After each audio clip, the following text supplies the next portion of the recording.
So in this video, we're going to have a look at the ezIP Hybrid Controller. In our case, it's the ezIP PC6. There's also an ezIP PC3. Physically, they are identical. The only difference is a little bit of programming, and we'll talk about that as we go along. But first, let's do some unboxing. I've already cut the tape on this, and you can see there is a piece of metal in here. This is basically to mount this in a rack to make it a 19-inch mount if you want, and some other mounts that we'll talk about in a second in this accessory bag, and also a patch cable and stuff. But we're going to break all this stuff down in a minute. But first, let's look at the controller itself. You'll notice that there's some plastic across the controller that holds this in the box itself. There's no need to cut this because you can lift it right out and replace it if you need to. The advantage of that is if you're going to do some programming on a bench or something, if this is a job that you're programming the equipment first and then taking it out to install it, you can put it all back in the boxes without having to rig something to tape it from sliding all over the place. That goes for the endpoints as well. They're typically packaged sort of similar to this so that you can reuse them after you've pulled them out and tested them on your bench. In this case, you just pull it out, unfold the flaps. It releases the tension on the plastic, and you can slide the unit right out. And that's what we're going to do now. Get rid of this box.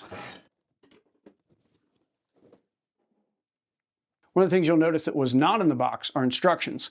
And that's because you can use this label that comes on it and scan this QR code, and it will bring up the instructions for this unit. And that is going to be a thing on all of our IP devices. These QR codes will start to appear on all the labels if they haven't already. If not, if you have a device that does not have this QR code on the label, you can always go to valcom.com, go to the support portal, and find those instructions on there. This also has the MAC address for the device, along with a spot to write down the location in the building where you're going to install this.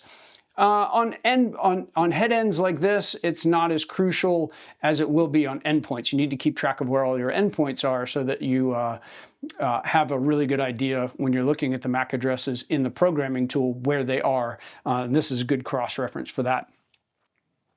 You can see the device itself is made out of metal. The top has some screws in it. Those are not meant to be removable. That's just part of the assembly. You also notice that there's a strain relief bracket on the back. This is removable, and that would make it a little easier in some cases to do all your connections, put the strain relief back on, then use your zip ties to keep the strain relief, keep the cables in place after you've installed it. Sometimes it's a little easier to do that. There's also mounting holes on the side for those brackets that we looked at when we first opened the box, which we will look at in more depth here coming up.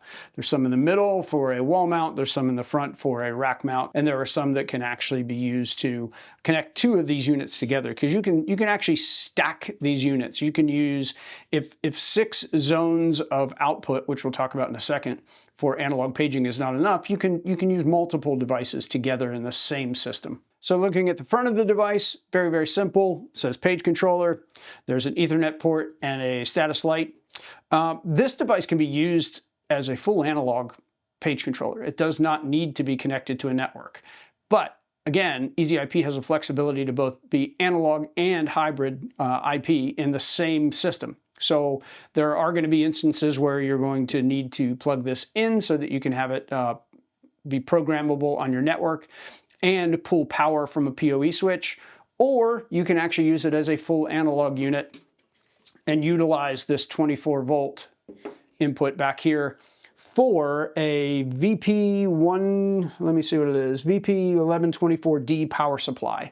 So that power supply is available on our website as well. It's not included in this because this is PoE, and that's how it will be used most of the time, we would imagine. But that power supply is an option if you're going to use this as all digital or all analog, excuse me. Speaking of which, the zones labeled 1 through 6 on the back are analog zones of paging. So these can support Valcom self-amplified speakers, up to 120 of those. It can support 25-volt speakers. It says a total of up to 30 watts across all zones, and 45 ohm speakers, 6 Valcom 45 ohm speakers. Those are talkback, but this out of the box is not programmable for talkback. ezIP is a one-way device only. If you upgrade this device, which is easily done via software, then you can utilize the talkback feature on it.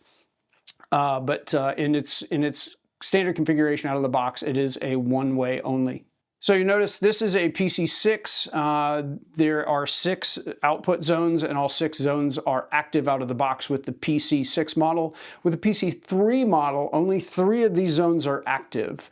3 are inactive and are only activated when you upgrade the software. There are actually 3 upgrades that you can do to a ezIP system. Only 2 of them pertain to this unit itself. The first one is an upgrade that unlocks those 3 additional zones to give you 6 zones of paging. However, it's still only one way. The second upgrade will upgrade this to a VIP protocol, and what that gets you is things like talkback, so you can utilize these as talkback zones. But continuing on, one of the things that is on this that is marked CC as far as the output that's not active out of the box until you do an upgrade, this CC is actually for an input adapter to allow you to use call buttons when you upgrade this to the VIP protocol. There's also a relay input, which is active now. There's a music input and some audio overrides. You can look up all those additional information on all those in the instruction sheet by scanning that QR code. Built into these page controllers is a pretty robust telephone interface. You can see back here there are 2 different telephone ports. So there's an FXS or an FXO. We have a really good video on what FXS and FXO are all about. I'll link to that in the description down here so you can figure out which one you need. Plus, you can also call our tech support. They'll always be super helpful at that.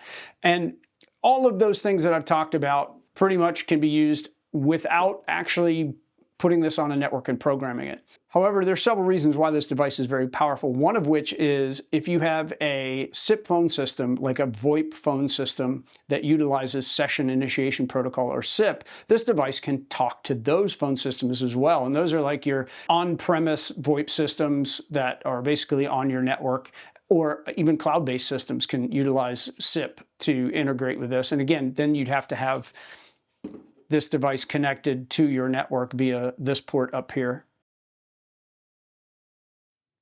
So let's take a closer look at the contents of the bag that comes with the hybrid controller and all the goodies you get with it. Obviously a short patch cable for connecting this to a switch. That's obviously for the front of the hybrid controller, the RJ45. It's a short 3-foot patch cable, so I mean, by all means, if you need a longer patch cable, any standard patch cable will work of any length.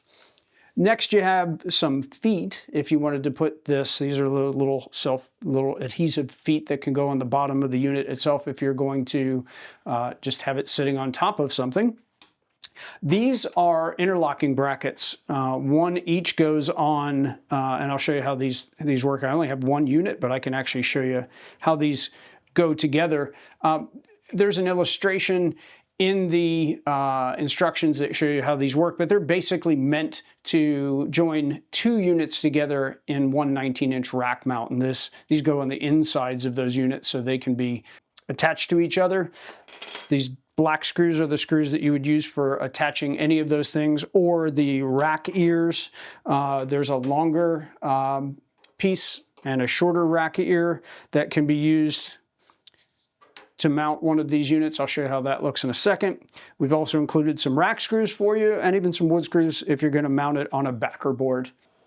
So attaching the rack ears in order to mount this to a 19-inch rack are super simple. You would attach one side using a short rack ear, and the other longer bracket goes on the opposite side. I'll show you what that looks like mounted.